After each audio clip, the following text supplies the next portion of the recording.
स्वागत है। आज हमारे पास पंजाब नेशनल बैंक और उसके एक कर्मचारी के बीच का एक बड़ा ही दिलचस्प अदालती मामला है। हाँ, पहली नजर में ये एक सीधी सादी कहानी लगती है। बिल्कुल, एक कर्मचारी पर कदाचार का आरोप लगता है, जांच होती है और उसे बर्खास्त कर दिया जाता है। लेकिन इसमें एक पेंच है, एक बहुत बड़ा पेंच। बैंक ने एक छोटी सी, सिर्फ 48 घंटों की गलती की, जिसने उनके पूरे केस को ताश के पत्तों की तरह ढा दिया। और यही इस मामले को इतना खास बनाता है। ये सिर्फ एक कर्मचारी की बर्खास्तगी की कहानी नहीं है, बल्कि यह इस बात की पड़ताल है कि कानून में समय का मतलब टाइमिंग का क्या महत्व है। सही। कैसे एक प्रक्रियात्मक नियम एक सुरक्षा कवच बन जाता है और कैसे कानूनी कल्पना यानी लीगल फिक्शन जैसी अवधारणाएं जमीनी हकीकत को पूरी तरह से बदल सकती हैं। तो आज हम इसी पहेली को सुलझाएंगे। वो 48 घंटों की गलती क्या थी और क्यों कानून की नज़र में कब किया गया, ये क्या किया गया से ज़्यादा ज़रूरी हो गया। चलिए इस मामले की गहराई में उतरते हैं। तो कहानी के जो मुख्य किरदार हैं वो हैं श्री कमलेश चतुर्वेदी, पंजाब नेशनल बैंक के एक कर्मचारी। जी। 18 मार्च 2016 को उन पर बैंक परिसर के बाहर एक हंगामेदार घटना में शामिल होने का आरोप लगा। हाँ, दस्तावेजों के मुताबिक आरोप लगने के बाद बैंक ने अपनी जो मानक प्रक्रिया होती है उसका पालन किया। श्री चतुर्वेदी को निलंबित कर दिया गया और उनके खिलाफ एक अनुशासनात्मक कार्रवाई शुरू की गई। मतलब एक डिपार्टमेंटल इंक्वायरी। बिल्कुल, एक घरेलू जांच बैठाई गई जो कुछ महीनों तक चली और उसकी रिपोर्ट 19 जुलाई 2016 को प्रबंधन को सौंप दी गई। यहाँ तक सब कुछ सामान्य लग रहा था। बिल्कुल, एक आम विभागीय कार्रवाई की तरह। लेकिन जैसा आपने कहा, असली कहानी तो अब शुरू होती है। हाँ। और सारी कहानी सिर्फ 3 तारीखों के इर्द गिर्द घूमती है। यहाँ से चीजें बहुत तेजी से बदलती हैं। सही कहा। ये 3 तारीखें इस केस का दिल है। इन्हें समझना बेहद जरूरी है। बताइए। पहली तारीख है 26 जुलाई 2016। इस दिन श्री चतुर्वेदी की यूनियन ने एक हड़ताल का नोटिस सुलह अधिकारी यानी कॉन्सिलिएशन ऑफिसर को सौंपा। ये एक अलग ही औद्योगिक विवाद की शुरुआत थी। ठीक है, तो 26 जुलाई को एक अलग मोर्चे पर कानूनी प्रक्रिया शुरू हो गई। इसके ठीक 2 दिन बाद 28 जुलाई 2016 को बैंक ने अपनी घरेलू जांच के आधार पर श्री चतुर्वेदी को बर्खास्त करने का आदेश जारी कर दिया। 2 दिन बाद। और फिर आती है तीसरी और सबसे नाटकीय तारीख, 31 जुलाई 2016। और ये क्या थी?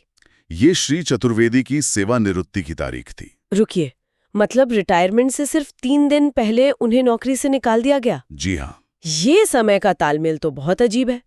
एक तरफ यूनियन हड़ताल का नोटिस देती है और उसके 48 घंटे के अंदर ही बैंक इन्हें बर्खास्त कर देता है, वो भी जब उनकी रिटायरमेंट में 72 घंटे से भी कम का वक्त बचा था। बिल्कुल, ये सिर्फ एक संयोग तो नहीं लग रहा। अदालत को भी ये महज संयोग नहीं लगा। यही टाइमिंग इस केस का केंद्र बिंदु बन गई। इसी ने एक सामान्य अनुशासनात्मक कार्रवाई को औद्योगिक विवाद कानून की एक जटिल पहेली में बदल दिया। तो बैंक ने जो किया वो उन्हें सही लगा होगा, लेकिन उन्होंने अनजाने में एक कानूनी जाल में कदम रख दिया था। हाँ बिल्कुल। मैं अब भी थोड़ा उलझन में हूं। बैंक ने अपनी जांच पूरी की, एक नतीजा निकाला और उस पर कार्रवाई कर दी। तो फिर एक यूनियन का हड़ताल का नोटिस, जो शायद किसी और ही मुद्दे पर हो, वो बैंक के हाथ कैसे बांध सकता है? बिल्कुल। ये तो ऐसा लगता है कि कर्मचारी को एक तकनीकी खामी का फायदा मिल रहा है। ये एक बहुत ही वाजिब सवाल है और यही हमें सीधे औद्योगिक विवाद अधिनियम 1947 की धारा 33 पर ले जाता है। धारा 33? जी, ये सिर्फ एक तकनीकी खामी नहीं है, बल्कि ये कानून की आत्मा से जुड़ा हुआ है। इस धारा को समझने के लिए हमें सिर्फ नियमों को नहीं, बल्कि उसके पीछे की सोच को समझना होगा। और वो सोच क्या? कानून यहाँ शक्ति के संतुलन की कोशिश कर रहा है। शक्ति का संतुलन, इसका क्या मतलब हुआ? सोचिए, जब कर्मचारी और प्रबंधन के बीच किसी बड़े विवाद पर बातचीत चल रही हो तो माहौल पहले से ही तनावपूर्ण होता है ना? हाँ, जाहिर है। ऐसे में अगर प्रबंधन को ये खुली छूट दे दी जाए कि वो बातचीत में शामिल किसी भी कर्मचारी को किसी भी बहाने से नौकरी से निकाल सके, तो क्या कोई कर्मचारी यूनियन की तरफ से बोलने की हिम्मत करेगा? नहीं, बिल्कुल नहीं। उन पर तो हमेशा नौकरी जाने का खतरा मंडराता रहेगा। बिल्कुल, इसीलिए धारा 33 एक तरह का सुरक्षा कवच बनाती है। कवच? हाँ, ये कानून में एक पॉज बटन की तरह है। ये कहता है कि जब सुलह की कार्यवाही चल रही हो तो नियोक्ता उस विवाद से जुड़े किसी भी कर्मचारी पर कोई दंडात्मक कार्रवाई जैसे बर्खास्तगी नहीं कर सकता। अच्छा। एक तरह से ये नियम कहता है कि पहले बातचीत पूरी हो जाए तब तक यथास्थिति बनाए रखें। ठीक है, ये समझ में आया। लेकिन अगर कार्रवाई करना बहुत जरूरी हो तो, मतलब कोई चारा ही ना हो तो? उसके लिए भी कानून में रास्ता है। अगर नियोक्ता को कार्रवाई करनी ही है तो ये अनिवार्य है कि वो उसी अथॉरिटी से लिखित में अनुमति ले जिसके सामने सुलह की कार्रवाई चल रही है। तो इस मामले में वो अथॉरिटी सुलह अधिकारी था? बिल्कुल। बैंक को उनके पास जाकर अनुमति मांगनी चाहिए थी। और बैंक की दलील तो ये थी कि उन्हें सुलह की कार्रवाई शुरू होने का कोई नोटिस ही नहीं मिला था। हाँ। मैं उनकी जगह होता तो शायद मैं भी यही कहता। अगर मुझे पता ही नहीं कि कोई कार्रवाई चल रही है तो मैं उसके नियमों का उल्लंघन कैसे कर सकता हूँ? सही सवाल है। और यहीं पर कानून का एक बहुत ही दिलचस्प और शक्तिशाली सिद्धांत सामने आता है। वो क्या है? उसे कहते हैं कानूनी कल्पना या लीगल फिक्शन। कानूनी कल्पना? जी। ये सुनने में अजीब लग सकता है, लेकिन कानून कभी-कभी एक ऐसी स्थिति को सच मान लेता है जो शायद असल में न हुई हो, ताकि कानून का बड़ा मकसद पूरा हो सके। अच्छा, ये तो किसी फिल्म के नाम जैसा लगता है।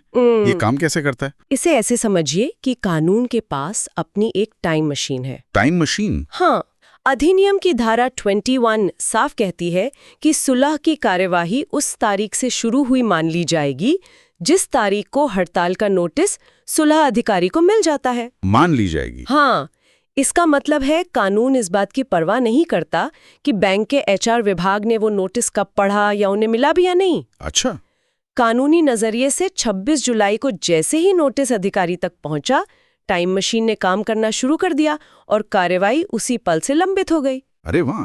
तो कानून अपनी एक अलग हकीकत बना लेता है। हाँ। ये इस पर निर्भर नहीं करता कि बैंक को क्या पता था, बल्कि इस पर कि कानून के मुताबिक क्या मान लिया गया था। आपने बिल्कुल सही नस पकड़ी है।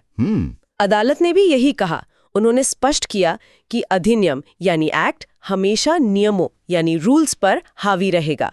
बैंक नियम 18 का हवाला दे रहा था, पर वो सिर्फ एक प्रक्रिया है, जबकि अधिनियम का सिद्धांत मौलिक है। तो कानूनी तौर पर 28 जुलाई को जब बैंक ने बर्खास्तगी का आदेश दिया, श्री चतुर्वेदी पहले से ही धारा 33 के उस सुरक्षा कवच के दायरे में आ चुके थे। मतलब बैंक एक ऐसी हकीकत में काम कर रहा था जो कानूनी तौर पर 2 दिन पहले ही बदल चुकी थी। एकदम सही। ये तो बहुत बड़ी बात है।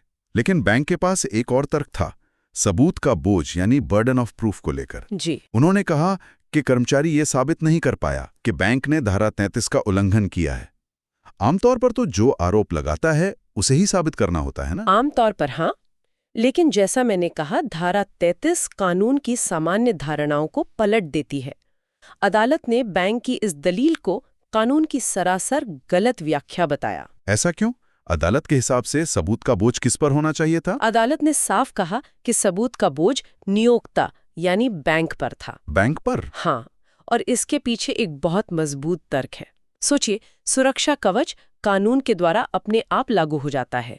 ये एक डिफॉल्ट सेटिंग की तरह है। अच्छा। जैसे ही सुलह की कार्यवाही शुरू होती है, ये मान लिया जाता है कि कर्मचारी सुरक्षित है। अच्छा, तो कर्मचारी को यह साबित नहीं करना कि वो सुरक्षित है, बैंक को यह साबित करना था कि वो सुरक्षित क्यों नहीं है। एकदम सही। अब ये बैंक की जिम्मेदारी थी कि वो ये साबित करता कि कर्मचारी इस सुरक्षा का हकदार नहीं है, या फिर सबसे सीधा रास्ता था कि वो उस गेटकीपर यानी सुलह अधिकारी के पास जाते और उनसे अनुमति मांगते। और बैंक ने इनमें से कुछ भी नहीं किया? कुछ भी नहीं। उन्होंने न तो अनुमति मांगी और न ही ये साबित करने की कोशिश की कि कर्मचारी सुरक्षा का हकदार क्यों नहीं है। वो बस इस बात पर अड़े रहे कि उन्हें नोटिस नहीं मिला। और यही उनके केस की सबसे घातक कमजोरी बन गया। वो एक ऐसी प्रक्रियात्मक लड़ाई लड़ रहे थे जिसे वो कानून की मूल भावना और कानूनी कल्पना के सिद्धांत के कारण पहले ही हार चुके थे। उन्होंने उस कानूनी दरवाजे पर दस्तक ही नहीं दी जो उनके लिए खुला हो सकता था। बिल्कुल। तो इस पूरी कानूनी जद्दोजहद के बाद आखिरकार लेबर कोर्ट और फिर हाई कोर्ट ने क्या फैसला सुनाया? दोनों ही अदालतों का फैसला कर्मचारी के पक्ष में था। उन्होंने बहुत स्पष्ट रूप से कहा कि बर्खास्तगी का आदेश धारा 33(1)(b) का सीधा सीधा उल्लंघन था। तो इसका मतलब? इसका मतलब ये बर्खास्तगी अवैध थी और कानून की नज़र में इसका कोई अस्तित्व ही नहीं था। इसे वॉइड एब इनिशियो कहते हैं, यानी ये शुरुआत से ही अमान्य थी। लेकिन इसका व्यवहारिक असर क्या हुआ? मेरा मतलब है, श्री चतुर्वेदी तो 3 दिन बाद वैसे भी रिटायर होने ही वाले थे। क्या ये पूरी लड़ाई सिर्फ उन 3 दिनों की तनख्वाह के लिए थी? नहीं नहीं, ये उन 3 दिनों की तनख्वाह से कहीं ज्यादा बड़ी बात थी। अच्छा। अदालत के फैसले का सबसे महत्वपूर्ण हिस्सा ये था कि उन्होंने बर्खास्तगी के आदेश को रद्द कर दिया। उन्होंने ये घोषित किया कि श्री चतुर्वेदी 28 जुलाई से 31 जुलाई तक लगातार सेवा में बने रहे। इससे क्या फर्क पड़ता? जमीन आसमान का। इससे उनकी सेवा की निरंतरता मतलब कंटिन्यूटी ऑफ सर्विस सुनिश्चित हुई। ये सिर्फ एक तकनीकी शब्द नहीं है। अगर बर्खास्तगी का आदेश कायम रहता तो वो एक बर्खास्त कर्मचारी के रूप में रिटायर होते, जो उनके करियर पर एक धब्बा होता। इससे उनके सेवानिवृत्ति लाभों जैसे ग्रेच्युइटी और पेंशन पर बहुत बुरा असर पड़ सकता था। अच्छा, तो ये लड़ाई उनके सम्मान और वित्तीय सुरक्षा के लिए थी, ताकि वो एक सेवानिवृत्त कर्मचारी कहलाए, ना कि बर्खास्त कर्मचारी। बिल्कुल। इस फैसले ने सुनिश्चित किया कि वो दशकों की सेवा के बाद सम्मान के साथ सेवानिवृत्त हों।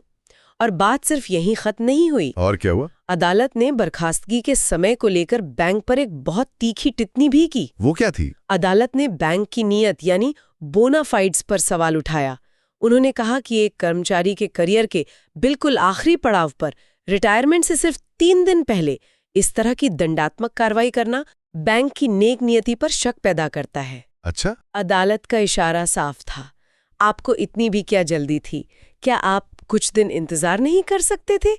क्या ये कार्रवाई जानबूझकर सेवानिवृत्ति से ठीक पहले की गई ताकि कर्मचारी को अधिकतम नुकसान पहुंचाया जा सके? बाप रे, ये तो बैंक के लिए सिर्फ एक कानूनी हार नहीं थी, बल्कि उनकी मंशा पर एक बड़ा सवालिया निशान था। निश्चित रूप से ये दिखाता है कि अदालतें सिर्फ कानून के शब्दों को नहीं देखती, वे ये भी देखती हैं कि किसी कार्रवाई के पीछे की भावना क्या है। तो जब हम इस पूरे मामले को देखते हैं तो ये सिर्फ एक केस नहीं बल्कि एक सबक की तरह लगता है। हाँ बिल्कुल। साफ है कि श्रम कानून में कर्मचारियों की सुरक्षा के लिए धारा 33 जैसे कितने मजबूत तंत्र हैं। हाँ, और ये भी कि कानूनी कल्पना जैसी अवधारणाएं कितनी शक्तिशाली हो सकती हैं